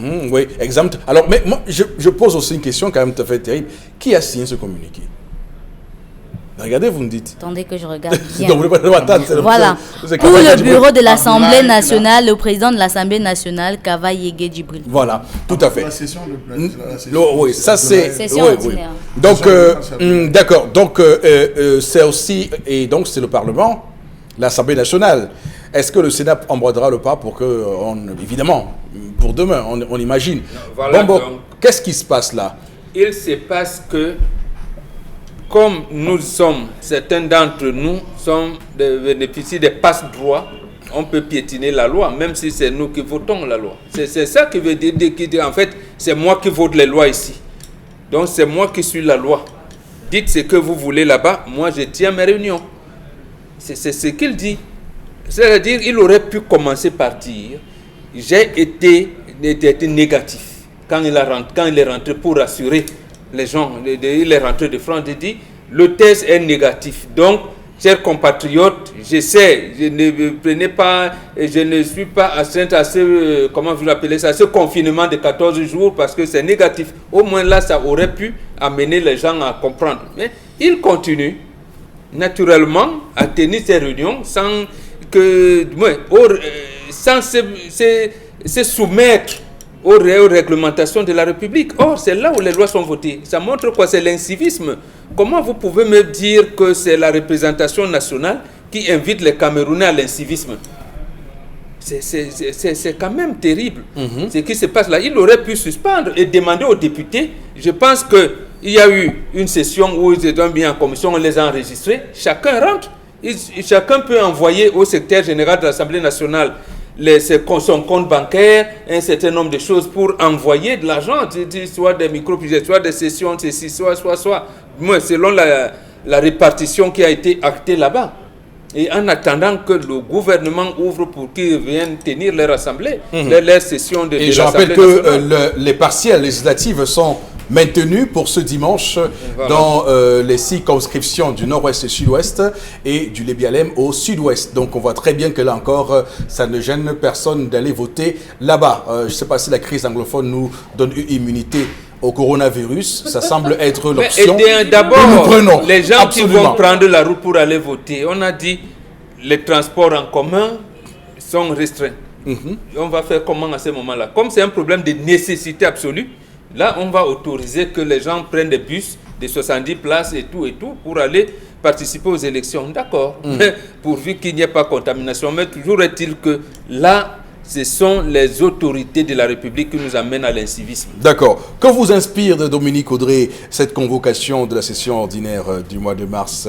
Ce que ça m'inspire, c'est que si le matin, en voulant venir au travail, quelqu'un veut bâcher sur la moto, la personne va bâcher. Parce que simplement, les personnes qui sont au-dessus de nous, notamment à l'Assemblée nationale, ne veulent pas respecter les décisions qui permettent de mettre les Camerounais en sécurité pour qu'ils ne tombent pas malades. Si on ne respecte pas là-bas, comment voulez-vous que le simple chauffeur de taxi ou le conducteur de moto le respecte? Il dit que l'exemple vient d'en haut. Monsieur Kavaï est revenu, même s'il a été testé négativement, il devait d'abord observer les 14 jours prescrits par le ministre de la Santé. Puisqu'il n'observe pas, ça veut dire qu'il est au-dessus. Donc il fait ce qu'il veut. Et malheureusement, on est dans un pays où toutes les autorités nous ont montré que ici, chacun fait ce qu'il veut sans être inquiété de quoi que ce soit. Il veut encore par là nous montrer que l'article 60 du code pénal ne peut pas s'appliquer à lui. Donc par conséquent, on va retrouver des gens qui seront malades et vont escalader, sortir comme ils veulent, parce que même monsieur à l'Assemblée nationale n'a pas respecté, alors que beaucoup de personnes disent qu'il a pris un avion qui avait des personnes entre guillemets malades. Donc si on ne respecte pas là-bas, on ne peut pas s'attendre à ce que les Camerounais en bas respectent. L'exemple vient d'en haut et après on ne pourra pas s'en prendre aux Camerounais. Beaucoup auraient dû appeler ce monsieur à respecter la mesure prescrite par le ministre. Il ne le fait pas et il met plus de 150 personnes en danger. Pas seulement, parce qu'en plus des députés, il y a des gens qui les accompagnent. Hein. Oui, les porteurs de sac. C'est pas seulement les porteurs de sac, il y a ceux qui travaillent à l'Assemblée nationale. Ah, ok. On mobilise tout le personnel de l'Assemblée nationale et tous ceux qui viendront, les journalistes, qui viendront couvrir, tout ça. Les services de sécurité. Oui, il y a tout un... Et même les personnes qui y vont ne sont pas conscientes. C'est pour l'affaire d'argent qui vont aujourd'hui. Non, sûrement, il y a des hommes dans une telle session.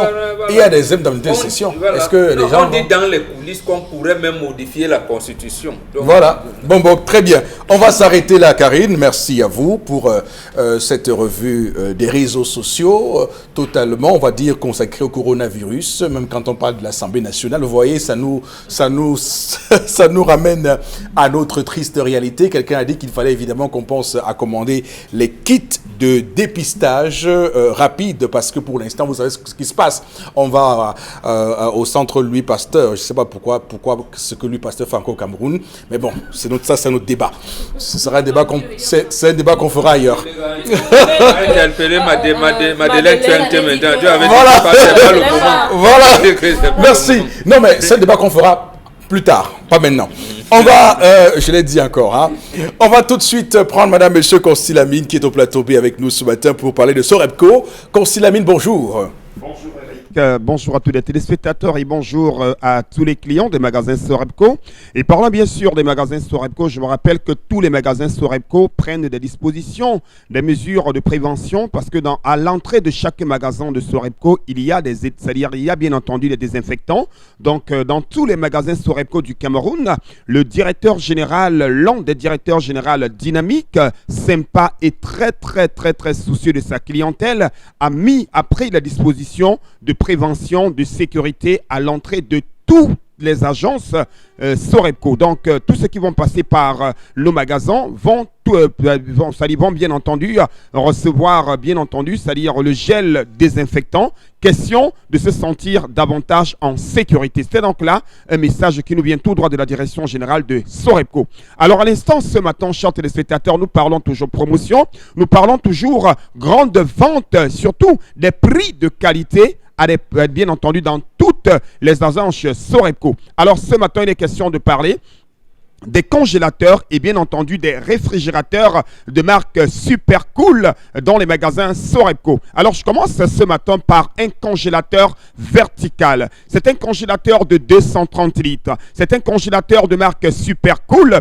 Il est neuf, il est de qualité, il est dans le carton. Il est arrosé bien sûr de plusieurs mois de garantie. C'est donc l'occasion ici d'attirer l'attention de tous les téléspectateurs qui ont besoin d'un congélateur, qui ont besoin de conserver les aliments, qui ont besoin bien sûr d'avoir des réserves à la maison en matière d'alimentation. Allez dans les agences Sorebco et achetez dès à présent un congélateur neuf, un congélateur de qualité à 170 000. Ce ne sont pas des congélateurs déjà utilisés, ce ne sont pas des congélateurs de seconde main, ce sont des congélateurs neufs dans le carton avec garantie que vous avez à 170 000. Oui, un congélateur de 230 litres, un congélateur de marque Super Cool, un congélateur qui vous permet de bien conserver vos aliments, un congélateur également qui a cet avantage de ne pas consommer assez d'énergie. C'est donc ça la grande particularité des congélateurs Super Cool, parce que les gens vont se dire oui, un congélateur ça consomme assez d'énergie,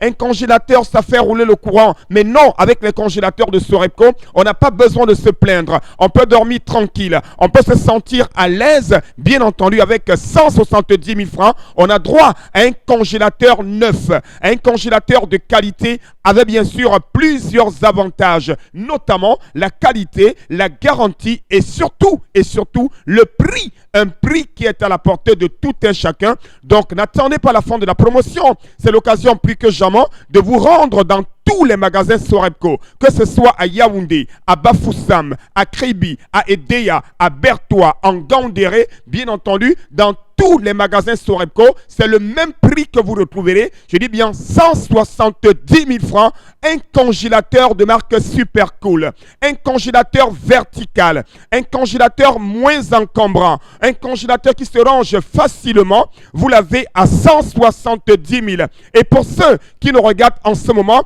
qui sont des revendeurs, c'est possible de venir à Sorepco et d'acheter en quantité pour aller revendre. Appelez directement le numéro de téléphone. N'attendez pas la fin de la promotion. N'attendez pas la fin du stock. Je dirais tout simplement aux téléspectateurs de ce matin, avoir un congélateur, c'est bien. Mais avoir un congélateur neuf de qualité, c'est encore mieux. Parce qu'un congélateur de seconde main, comme un réfrigérateur de seconde main, vous allez dormir tous les jours avec le technicien. Donc, pour éviter de dormir avec le technicien, allez dans les magasins Sorepco et achetez un congélateur à 170 000 francs dans tous les magasins Sorepco du Cameroun. À côté, bien sûr, des congélateurs, on parle également d'un réfrigérateur. Oui, et le réfrigérateur a donc cette particularité-là d'avoir un côté qui congèle et un côté qui permet, bien sûr, c'est-à-dire d'assurer, bien entendu, tout ce qu'il y a comme, c'est-à-dire d'assurer la réfrigération, c'est-à-dire de vos aliments. Et ces réfrigérateurs, vous les avez à 180 000. Un réfrigérateur de 240 litres. Suivez mon regard. Je n'ai pas dit 200 litres. Je n'ai pas dit 180 litres. J'ai dit 240 litres. Vous ne retrouverez cela nulle part ailleurs, rien que dans les magasins Sorepco à 180 000 francs. Mesdames, Mesdemoiselles, Messieurs, n'achetez plus n'importe où. Vous n'êtes pas n'importe qui. Rendez-vous dans les magasins Sorepco, achetez la qualité, un congélateur à 170 000, un réfrigérateur neuf avec garantie de marque Super Cool, un réfrigérateur vertical, vous l'avez à 180 000 francs. Donc, any man where the yami just know, my country people them, when I know say Sorepco na some fine magazine, because for Sorepco you get congélateur, you get réfrigérateur, you get plenty kako where they sell them for cheap price. Donc motote nye sengalemba tatan, alande au magasin Sorepco, ala janda congélateur, ala janda réfrigérateur, au sanda pe congélateur nya occasion et donc basango na banyango bien alande tatan au Sorepco et banjana promotion. Merci Constille Amine. On va tout de suite, madame, monsieur, prendre interpellation et commentaires juste après. Pour moi, pour faire simple, le développement du pays passe par 5 points, ou tout au plus 4. Si le Camerounais lambda peut manger à sa satiété, c'est bon. Si le Camerounais lambda peut être malade et avoir des soins à moindre coût, c'est bon. Si le Camerounais lambda peut envoyer son enfant à l'école, lui donner une bonne éducation, l'apporter les études au maximum en fonction de ses moyens, pour moi, c'est encore parfait. Donc, pour moi, ces 3 éléments sont suffisants pour que le pays aille bien et que le pays se développe davantage. Que le Camerounais puisse bien manger, que le Camerounais puisse bien se soigner et que le Camerounais puisse bien s'éduquer. Si ces 3 points sont alliés, vraiment tout ira bien. Merci. Oui, Bombok, c'est une bonne interpellation. Oui, non. Vous l'avez apprécié, cette interpellation? Oui, j'ai dit, ça, vous l'avez apprécié positivement. J'ai apprécié Oui. positivement, mais maintenant, la chose qui fait que ça ne marche pas, c'est ça qui fait problème. Et c'est là où je voudrais inviter nos compatriotes à s'engager. On ne doit plus dire on va faire comment. Ou alors, on va faire comment doit nous amener à l'action. Il faut que cela soit fait. D'accord. Je rappelle que le RDPC qui s'apprête à célébrer son 35e anniversaire a d'ores et déjà dit qu'il n'y aura pas de grand rassemblement le 24 mars prochain. Donc on va juste s'en tenir à quelques petites manifestations pour ne pas violer la mesure des rassemblements pour de plus de 50 personnes. Il y aura au moins 40 personnes. Est-ce que c'est quand c'est 50 personnes qu'on a infectées ou il suffit d'avoir 2 personnes pour être infectées? C'est ça la grande question. Parce que, évidemment, au-delà du nombre de personnes... Oui, parce que beaucoup ne comprennent pas ça. Parce que beaucoup pensent que lorsqu'on dit fermer les bars à 18h, ça veut dire qu'en journée, on peut faire n'importe quoi dans les bars. Karine. Oui, selon moi, le gouvernement devrait fermer les églises systématiquement car on n'est jamais assez rassuré et que 50 personnes, c'est toujours beaucoup, mais 5 contaminés pour contaminer tout un village. Benito Wilfried. Le président de l'Assemblée nationale qui signe même ça ne respecte pas les règles sanitaires. L'immunité parlementaire ne veut pas dire immunité sanitaire. Trop déplorable ce qui se passe dans ce pays. C'est Elisabeth Florengom. Elisabeth Florengom, quelqu'un a dit que c'est la République de Ngouaekele. Absolument. Waouh. Pourquoi la Chine ne peut pas mettre à la disposition des pays touchés par le Covid-19 le sérum qui leur a permis de traiter leurs malades? Ça éviterait que l'on empêche les gens de tout faire. C'est pas fierté. La Chine a proposé cela. Il suffit que les pays en fassent la demande. Quand il l'a envoyé à l'Italie, l'Italie a fait la demande, il a envoyé des tonnes de médicaments en Italie. C'est pas fierté aussi. Hein. Je pense que les Américains sont en train de travailler sur le vaccin. Nous sommes des enclos. On nous a soumis aux orientations des firmes pharmaceutiques occidentales. On a peur que quand on va faire une commande en Chine, on va nous taper sur la tête. Mais on attend le mot d'ordre de papa. Voilà. À quel moment on sort d'ordre de là? Le moment où vous allez me mettre président de la République. D'accord, très bien. Vous faites la campagne. Déjà, 5 ans avant. C'est en 2025, hein, tout ça. On va vous remercier pour ce matin. Merci à tous et à chacun. On va donc espérer, évidemment, revenir demain avec de bien meilleures informations. On va dire qu'il y a une augmentation depuis lundi. Tous les jours, on nous annonce un nouveau cas. Il y a déjà 3 cas à Bafoussam, ça tout le monde le sait. Vous avez des sources qui annoncent un 16e cas déjà. Donc, on va recouper tout cela et voir comment tout cela se peaufine. Mais pour l'instant, Douala ne semble pas être concerné ne semble pas être un foyer de ce Covid-19. Pas qu'on souhaite qu'il y ait un cas à Douala, mais juste qu'on s'interroge simplement à peut-être prendre... Peut-être aussi, oui, il y a des trucs, des études qu'on peut mener pour voir pourquoi Douala est aujourd'hui... Vous avez déjà évalué les 144 cas dont on disait suspects qui sont arrivés de Air France. Voilà. Merci. On va se retrouver demain, madame, monsieur, 10h. Que Dieu bénisse le Cameroun.